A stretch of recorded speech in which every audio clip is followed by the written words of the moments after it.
পটিয়া উপজেলা ছনহরা ইউনিয়নে রহস্যজনকভাবে করলা খেতে মিলল মোহাম্মদ নুরুল ইসলাম নামের বাবুচির লাশ।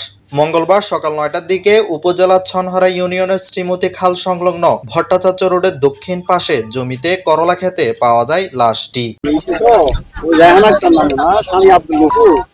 নিহত মোহাম্মদ নুরুল ইসলাম উপজেলার উত্তর ছনহরা আকবর শিকদার পুরান বাড়ির স্থানীয় বাসিন্দা। নিহতের ছোট ছেলে মিজানুর রহমান জানান, আমার বাবা পেশায় উপজেলার হোটেল চাকরিজীবী ছিলেন। ঘটনার আগের দিন আমাদের সাথে দুপুরে খাবার খেয়ে বিকেলে ঘর থেকে বের হন চাকরির উদ্দেশ্যে। সকালে বিষয়টি জানতে পেরে ঘটনাস্থলে আসেন সবাই।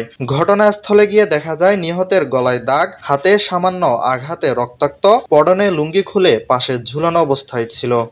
কালকে আমার আব্বু সকালবেলায় 10:30 বাজে আসছে, দুপুর বার হয়েছে, আবার 11টার দিকে আসছে, গোসল করছে, ভাত খাইছে, আবার 3টা বাজে চাকরি যাওয়ার জন্য বার হয়েছে।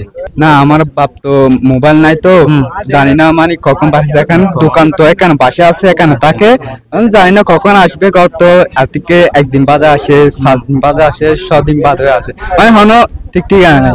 লোকটা তো একদম সহজ সরল, এমনি সম্পদ ছিল না, টাকা পয়সা ছিল না, তার সাথে কোনো শত্রুতা আমি কারোর সাথে এই ধরনের কিছু নাই, একদম ভালো লোক, মানে সহজ সরল লোক। মালিকের চাকরি করে, দোকানে চাকরি করে, তারপরে চাকরি থেকে মানে 10:30 বাহির হয়েছে। বাইরে এসে এখন তো আমরা জানি না, তো মানে তো উনি তো হর সময় বাসায় আসেন, হর সময় আসেন নাই, থাকি যাই, এখানে থাকি যাই। এখন এই সেরকম একটা মানে এখন তো সকাল 9টা বাজে কতলা দেখছে আমার পুত্র ভাই যেখানে চাকরি করে দেখছে। উত্তর ছনহরা ইউপি সদস্য জাহিদুল হক জানান, সকালে বিষয়টি জানতে পেরে ঘটনাস্থলে উপস্থিত হই। বিষয়টি সত্যতা নিশ্চিত করে পটিয়া থানার অফিসার ইনচার্জ আবু জায়েদ মোহাম্মদ নাজমুল নূর বলেন, ঘটনাস্থল পরিদর্শন করেছি, লাশ ময়নাতদন্তের জন্য পাঠানো হয়েছে। Desk report, Chattogram news.